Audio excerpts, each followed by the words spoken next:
What is going on, beautiful people? Welcome to another episode of the Narcissist Code. I'm your favorite self-aware narcissist, Mr. Lee Hammock, better known as Mental Healness across all social media platforms. If this is your first time seeing my face or hearing my voice, I'm a diagnosed narcissist. I use my platform on social media to raise awareness for NPD, get more people into therapy, and validate the victims and survivors of said disorder.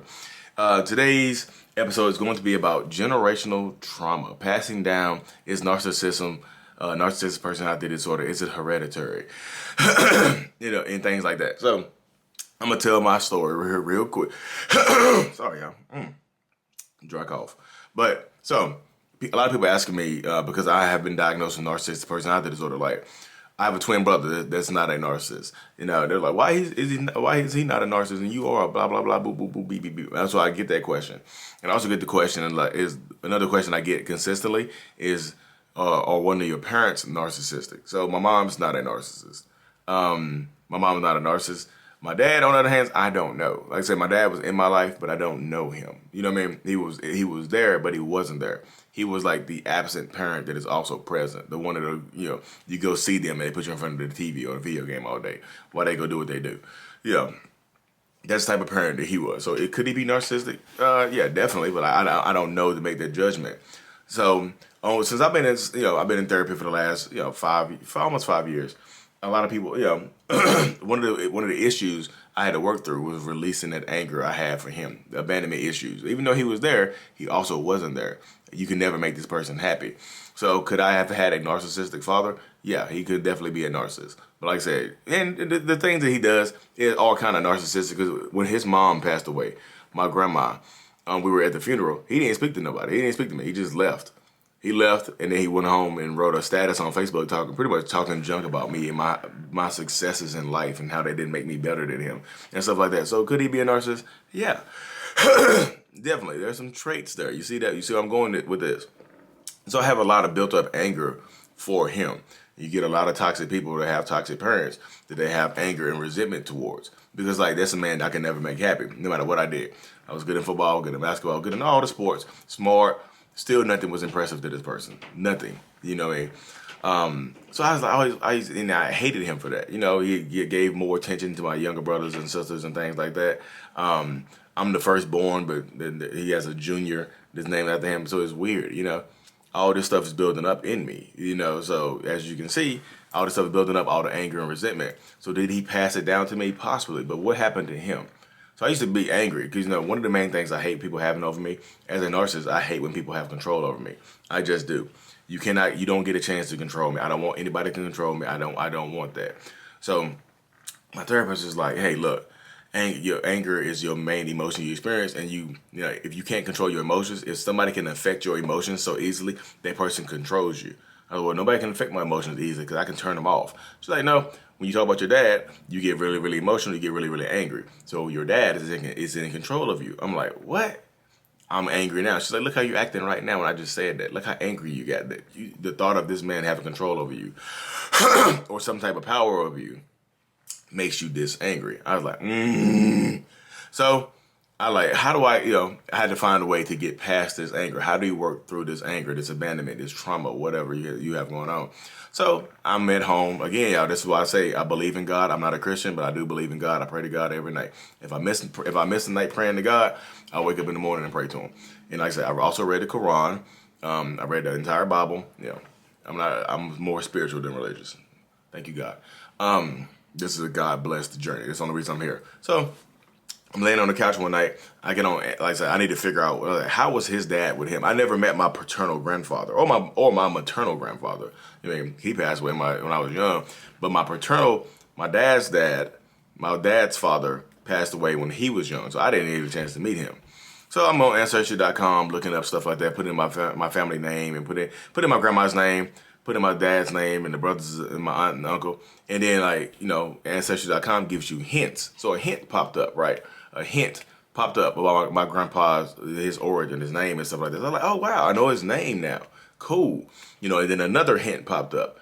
Oh, his death certificate. I'm like, oh, death certificate. I know the date he died. I'm like, dang, my dad was like 7 years old when my grandpa died.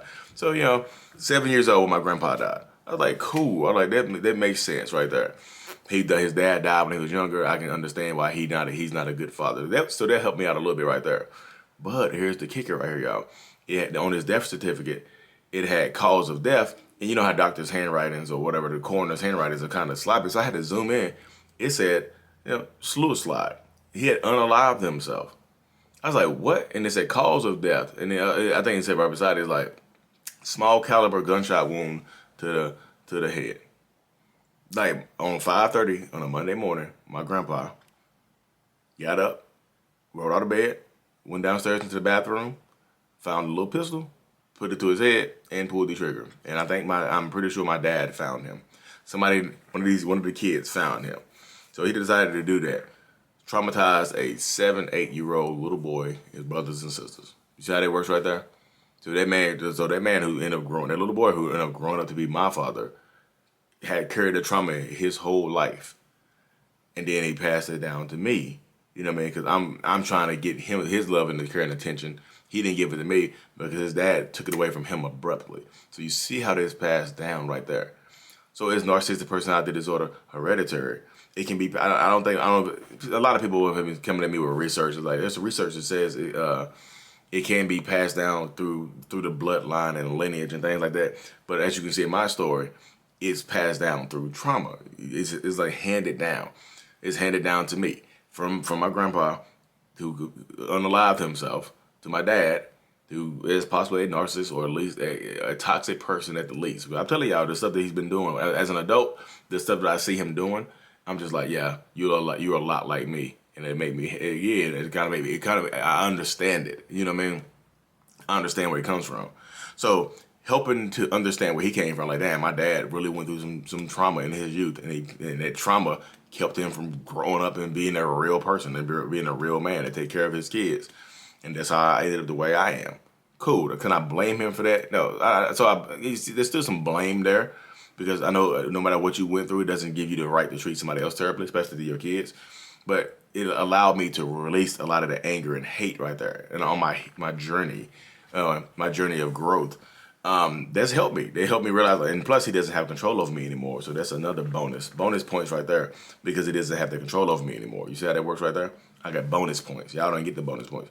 So understanding where your parents came from and what they went through can help you on your journey. If you're a narcissist, if you're dealing with a narcissist, understanding what they went through can help you understand that person. But you don't want to let empathy be weaponized against you. Don't let your feelings feel like, oh my goodness, this story makes me want to hug you, and this is that. Don't let that story make you pity the narcissistic person, because you can feel empathy for them, but your pity will be weaponized against you. They will take the fact that you feel sorry for them and use that against you. You know what happened? You know what happened to my dad when he was 70 years old, and you know what he did to me. So that's where I am right now. So get out. You just got to deal with it. So you see that some people know exactly what happened to them in childhood to make them who they are. And sometimes they'll share that with you, but sometimes they'll share that with you because they know, like, sometimes sharing trauma with people can help bring people closer together. I know that sounds weird to some people, but like literally sharing trauma can help bring people closer together. It really can, But don't let your empathy for this person be weaponized against you, because you feel sorry for them means you'll forgive them for more. You feel sorry for them means you'll put up with more. If they have went through some stuff and they're not willing to work through it, then you're going to be the emotional punching bag.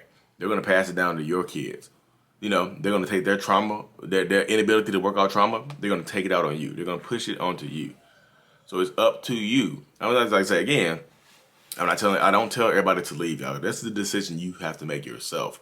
Everybody asks me if I'm doing one-on-ones, should I leave, should I stay? I'm like, look, that's the decision you have to make on your own, because I can tell you to leave, but if you don't really want to leave, you're not going to listen to me.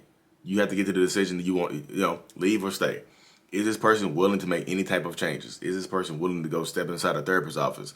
Is this person willing to take a look at themselves and try to understand where you are coming from, you are expressing yourself? What type of change is this person willing to make? What type of behavior alterations are they willing to make? You know what I mean? Are they willing to listen to you?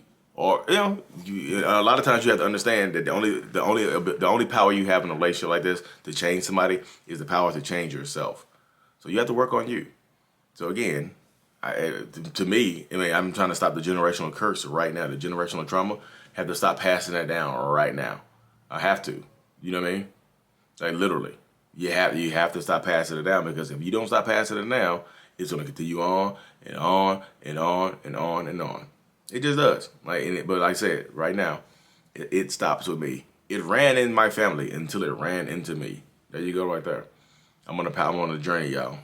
I'm on a journey. This is a journey of growth, powering up, and taking over the world. I promise you, in a good way. This is not like Pinky in the brain. What we're trying to do now, Pinky, try to take over the world. We're not gonna do that. We're literally trying to change lives in a positive manner, y'all. In a very, very positive manner. But y'all have to hop over here to this one-on-one. I really, truly appreciate every single one of y'all. Like and subscribe for more. Mental Healness is out. Peace.